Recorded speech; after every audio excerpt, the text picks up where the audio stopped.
Life हमेशा बहुत ही unexpected से टर्न्स लेती है। किसी ऐसे ही टर्न पर कब हमें प्यार हो जाए ये हम एक्सपेक्ट नहीं कर सकते। इसी एक ब्यूटीफुल सी थीम के साथ आज की हमारी मूवी द प्रपोजल ये 2009 की एक रोमांटिक हॉलीवुड मूवी आती है। इसकी स्टोरी लाइन को बताना स्पॉइलर होगा, बट आई एश्योर यू एक बहुत ही अच्छी मूवी है, तो अंत तक इस वीडियो को जरूर देखिएगा। अगर आपको एक्सप्लेनेशन अच्छा लगता है तो प्लीज इसे लाइक और कमेंट जरूर कर दीजिएगा। अब बिना किसी देरी के एक्सप्लेनेशन स्टार्ट करते हैं। मूवी स्टार्ट होती है और हम हमारी मेन कैरेक्टर मार्गरेट को देखते हैं, जो एक बुक पब्लिशिंग कंपनी में एडिटर थी। हमारा सेकंड मेन कैरेक्टर जिसका नाम है एंड्रू, उसके लिए असिस्टेंट था। वो आज जरा उठने में लेट हो गया तो जल्दी से रेडी होकर कॉफी लेकर मार्गरेट के पास पहुंच जाता है। जाते जाते उसके हाथ से कॉफी भी नीचे गिर गई थी।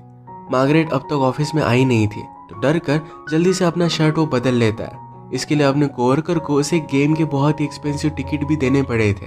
जब भी मार्गरेट ऑफिस में आती है तो फर्स्ट पर्सन हमेशा सबको मेल कर देता है कि ऑफिस में आ चुकी है, तो सब लोग काम करने लग जाते हैं। वो बहुत ही ज्यादा स्ट्रिक्ट है, उसके खिलाफ कोई भी नहीं जाता।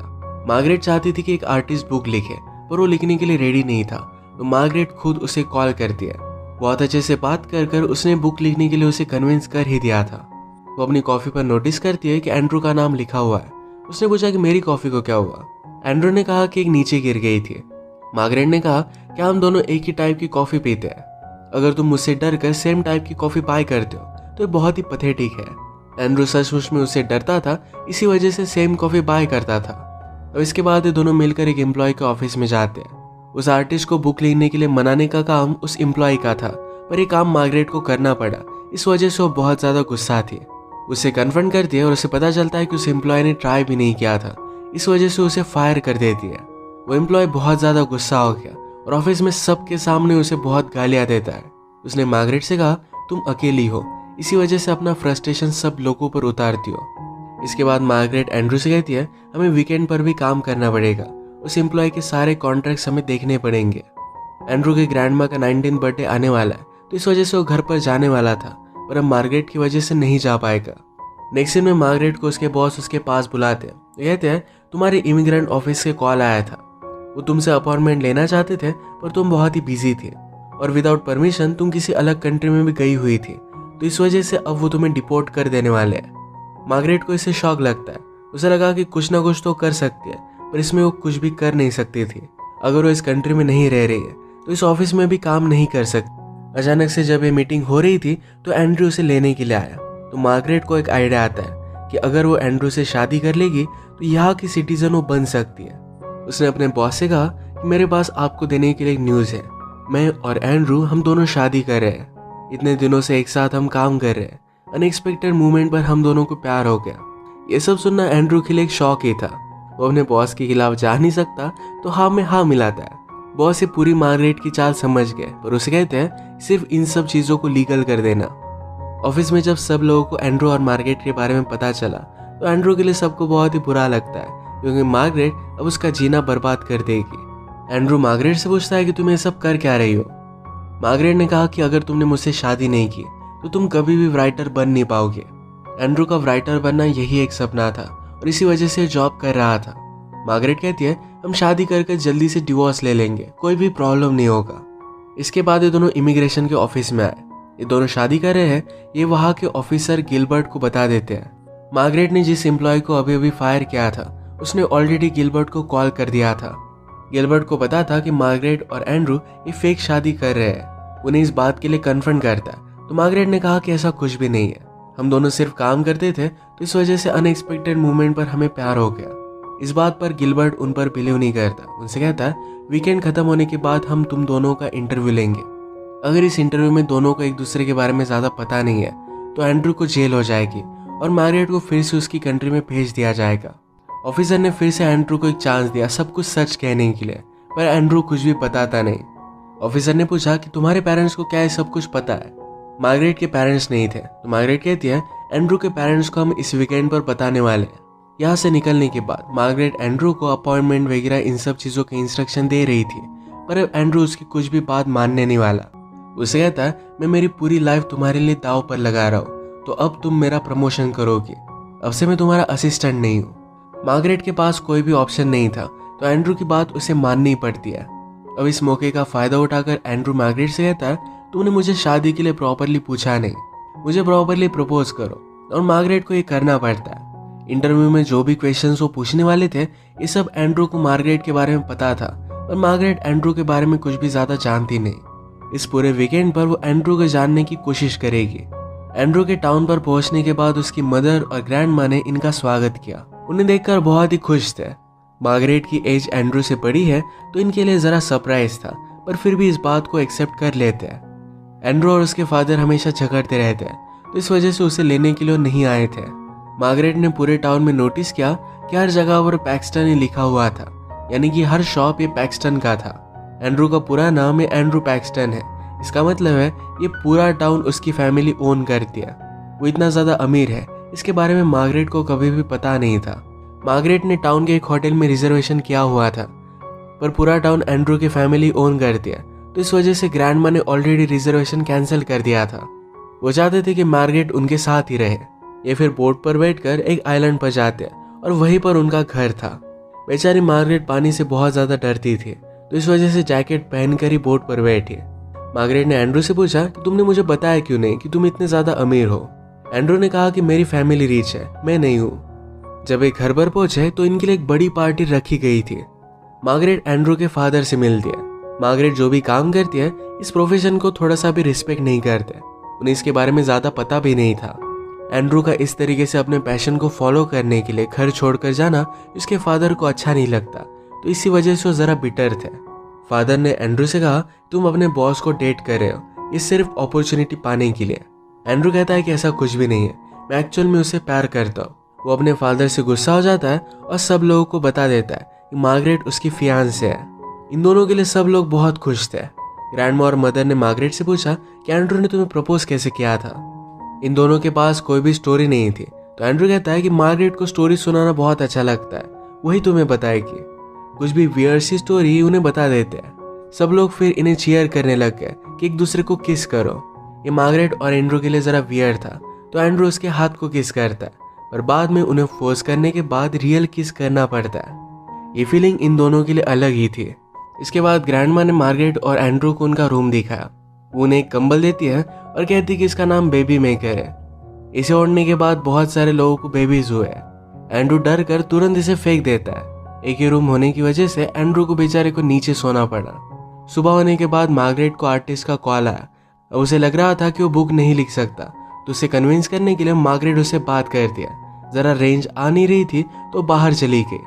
एंड्रू के घर पर एक छोटा सा डॉग भी था, वो भी उसके पीछे पीछे बाहर आ जाता है। डॉग को ईगल से खतरा था। ईगल ने डायरेक्टली उस डॉग को उठा लिया। मार्गरेट अपना फोन ईगल को मारकर डॉग को बचा लेती है, पर बाद में ईगल ने उसका फोन ही ले लिया। उस ईगल के पीछे भाग रही थी। ये सब बहुत ही ज्यादा फनी था। ग्रैंडमा और मदर उसे देखकर बहुत हंसते हैं। एंड्रू ने मार्गरेट से पूछा कि तुम वरीड क्यों हो। मार्गरेट कहती कि ईगल मेरा फोन लेकर गया। एंड्रू कहता है कि वरी मत करो, हम सिटी में जाकर उसे लेकर आएंगे। ग्रैंडमा और मदर उन्हें देख रहे थे, तो एंड्रू ने कहा कि मेरे गले लग जाओ। उसका फायदा उठाने लग गया था। मार्गरेट कहती है ज्यादा मजे मत लो, वरना तुम्हारी नींद में तुम्हें मार डालूंगी। इसके बाद एंड्रू अपने फादर से मिला। कल रात फादर ने उसे जो भी कहा था, इसके लिए उसे सॉरी कहते हैं। इसके बाद वो कहते हैं मैंने सारा बिजनेस खड़ा किया, ये सिर्फ तुम्हारे लिए किया, और अब तुम्हें नहीं करना चाहते, तो इस वजह से मुझे जरा बुरा लगता है। एंड्रू ने कहा कि मैं मेरा पैशन फॉलो कर रहा हूँ, इसमें उसे कुछ भी गलत नहीं लगता। फादर ये बात समझ नहीं पाते, तो फिर से इन दोनों में झगड़ा हो गया। थोड़ी देर में मदर और ग्रैंडमा मार्गरेट को सिटी में लेकर आए। उसे क्लब में लेकर जाते जहां पर रमोन उनके लिए स्ट्रिप कर रहा था।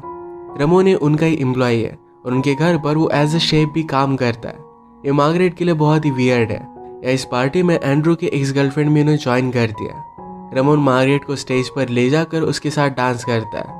ये उसके लिए बहुत ही वियर्ड था। वो फिर इस पार्टी से जरा बाहर आ जाती है। उसके पास एंड्रू के एक्स गर्लफ्रेंड भी आ गई। उसने कहा कि तुम बहुत ही लकी हो कि एंड्रू तुम्हारे पास है। मार्गरेट ने पूछा कि तुम्हारा और एंड्रू का ब्रेकअप क्यों हुआ। वो कहती कि हम हाई स्कूल में डेट कर रहे थे। उसके बाद एंड्रू को लग रहा था कि न्यूयॉर्क में जाकर वो अपना पैशन फॉलो करे। वो चाहता था कि मैं भी उसके साथ हूँ, पर मैं हमेशा इसी टाउन में रही हूँ, इसी वजह से उनका ब्रेकअप हो गया। ये सब लोग जब घर पर वापस आए तो एंड्रू गुस्से में लकड़ियाँ तोड़ रहा था। ये बात उसकी मदर ने नोटिस की और डायरेक्टली फादर के पास आई। वो कहती कि तुम्हारी वजह से एंड्रू अब घर पर नहीं आता। अगर ऐसा ही चलता रहा तो हमारे साथ वो कोई भी रिलेशनशिप नहीं रखेगा और ये वो नहीं चाहती थी। मार्गरेट इनका झगड़ा सुनकर अपने रूम में चली जाती है। वो शावर ले रही थी और बाद में उसने रियलाइज किया उसके पास टॉवेल नहीं है। एंड्रू हेडफोन लगाकर अपने रूम में आया। मार्गरेट टॉवेल लेने की कोशिश कर रही थी पर डॉग उसे रोक रहा था। वो जल्दी जल्दी से डॉग से पीछा छुड़वा कर बाहर आ जाती है। तभी वो एंड्रू के ऊपर गिर गई। ये दोनों न्यूड थे तो इनके लिए बहुत ही वियर्ड बन जाता है। रात में मार्गरेट एक गाना गुनगुना रही थी तो एंड्रू ने कहा कि मुझे इसके बारे में पता नहीं है। मार्गरेट कहती कि बहुत ही फेमस बैंड है। वो एक गाना गुनगुना देती है तो एंड्रू कहता है कि मुझे पता था, मैं सिर्फ तुम्हारा गाना सुनना चाहता था। मार्गरेट एंड्रू को जिस तरीके से ट्रीट करती है तो उसे बुरा लगता है। उसने कहा कि जब मैं 16 साल की थी तभी मेरे पेरेंट्स की डेथ हो गई थी।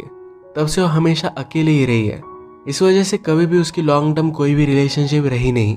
एंड्रू को भी उसके लिए बुरा लगता है। सुबह होने पर मदर इनके लिए ब्रेकफास्ट लेकर आए तो जल्दी से एंड्रू मार्गरेट के बेड में आ गया। मदर के पीछे पीछे फादर भी आए। उनसे पूछते हैं कि अगर तुम दोनों शादी करने ही वाले हो तो इसे वीकेंड पर कर लो, ग्रैंड माँ को भी बहुत अच्छा लगेगा। पहले तो ये मना कर रहे थे पर बाद में ग्रैंड माँ भी आके वो कहती है कि अगर मेरी डेथ हो गई तो मैं तुम्हारी शादी देख नहीं पाऊंगी।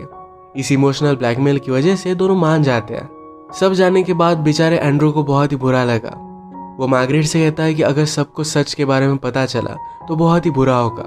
मार्गरेट कहती कि ऐसा कुछ भी नहीं होगा, हम थोड़ी देर में डिवोर्स ले लेंगे और बाद में तुम उन्हें बता देना। वो एंड्रू को सहारा देते हुए उसके पास आ गई थी। ये दोनों करीब आने लग गए थे। ये बात मार्गरेट रियलाइज कर वहां से चली जाती है। वो अकेली बाइसिकल राइड करने के लिए गई। वो अपने आप से कह रही थी ये ज्यादा इमोशनल मत बनो, ये सिर्फ एक बिजनेस डील है। इसके बाद एंड्रू और मार्गरेट शॉपिंग करने के लिए टाउन में आए। टाउन में मार्गरेट अपने ईमेल जब चेक कर रही थी तब वो एंड्रू को उसके एक्स गर्लफ्रेंड से बात करता देखती है। मार्गरेट ने एंड्रू से पूछा तुम्हारी एक्स से मिलना क्या तुम्हें अच्छा लगा? एंड्रू कहता है कि ठीक ठाक था। वो कंफर्म करना चाहती थी कि क्या एंड्रू अब भी अपने एक्स को लाइक करता है, पर एंड्रू अब उसे लाइक नहीं करता था। टाउन में ग्रैंडमा और मदर इन दोनों से मिल जाते हैं। वो मार्गरेट को एक शॉप में लेकर गए। ग्रैंडमा उसे एक वेडिंग ड्रेस देती है। कहती है मेरी शादी भी इसमें ही हुई थी, मैं चाहती हूँ कि तुम अपनी शादी में भी यही पहनो। ग्रैंडमा ने मार्गरेट को एक नेकलेस दिया। कहा कि 150 ईयर्स से ये नेकलेस हमारी फैमिली में है। मार्गरेट सुनकर जरा इमोशनल हो जाती है। इतना प्यार कभी भी किसी ने उसे किया नहीं था। ग्रैंडमा ने उसे फोर्स किया। कहती है तुम इसमें बहुत ही ब्यूटीफुल लग रही हो, तुम्हें लेना ही पड़ेगा। इन सब बातों की वजह से मार्गरेट डिस्टर्ब हो गए। वो एंड्रू के साथ बोट में चढ़कर जल्दी से आगे चली जाती है। उसने एंड्रू से कहा कि मैं भूल गई थी एक्चुअल में फैमिली होना क्या होता है। मैं जो भी कर रही हूँ बहुत ही गलत कर रही हूँ। अगर सबको इसके बारे में पता चलता है तो उनका हार्ट ब्रेक हो जाएगा। वो बोट बहुत ही फास्ट चला रही थी, उनका एक्सीडेंट हो सकता था, तो एंड्रू ने बोट उससे ले ली। वो जल्दी से इसे टर्न करता है और मार्गरेट पानी में नीचे ही गिर गई। उसे तैरना आता नहीं था तो बहुत ज्यादा डर गई थी, पर एंड्रू ने उसे बचा लिया, उसका ख्याल रखता है। ये दोनों जब घर पर आए तो एंड्रू के फादर के साथ इमिग्रेशन का ऑफिसर गिलबर्ट भी था। गिलबर्ट ने फादर को सब कुछ बात बता दी थी। फादर ने गिलबर्ट को पैसे दे दिए थे। इस वजह से एंड्रू से कहता है कि अब भी अगर तुम सब कुछ सच सच बता दो तुम्हें कोई भी जेल नहीं होगी। एंड्रू कहता है कि हम सच में एक दूसरे से प्यार करते हैं और वहां से वो चला गया। मार्गरेट ने कहा कि तुम मेरे लिए ये सब कुछ कर क्यों रहे हो? एंड्रू कहता है कि अगर मेरी जगह पर तुम होती तुम भी यही करती। शाम में इनके पास ग्रैंडमा आई और मार्गरेट को अपने रूम में लेकर जाती है। कहती है कल वेडिंग नाइट है तो आज रात तुम दोनों को एक साथ नहीं सोना है। डायरेक्टली अगले दिन वेडिंग की सारी तैयारी हो गई थी। इनकी वेडिंग सेरेमनी स्टार्ट होती है। वेडिंग के वक्त मार्गरेट को बहुत ही बुरा लगता है। इस तरीके से वो सब लोगों को बेवकूफ़ नहीं बना सकती है। उसने वेडिंग रोक दी और सब लोगों को सब कुछ सच सच बता दिया। एंड्रू उसके पीछे पीछे रूम में आया। उसने एंड्रू के लिए एक लेटर लिखा था। वो कहती कि तुमने जो बुक लिखी है ये एक्चुअल में बहुत ही अमेजिंग है। तुम मेरे एक अच्छे असिस्टेंट थे तो इस वजह से मैंने तुम्हारी बुक पब्लिश नहीं की थी, पर अब मैं जाने से पहले तुम्हारी बुक पब्लिश कर दूंगी।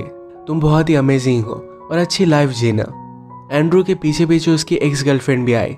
एंड्रू कहता है कि मार्गरेट पर बहुत ज्यादा गुस्सा हो, उसने मेरा जीना हराम करके रखा है।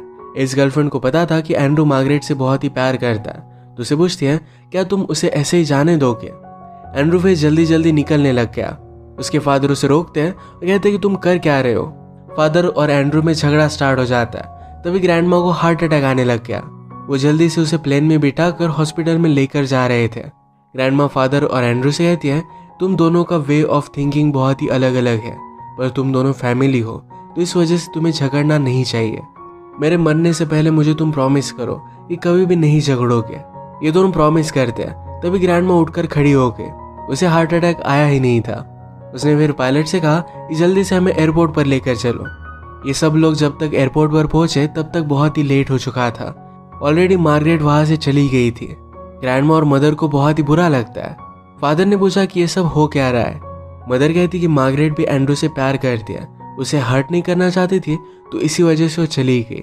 और इसके बाद हम फिर से मार्गरेट को अपने ऑफिस में देखते हैं।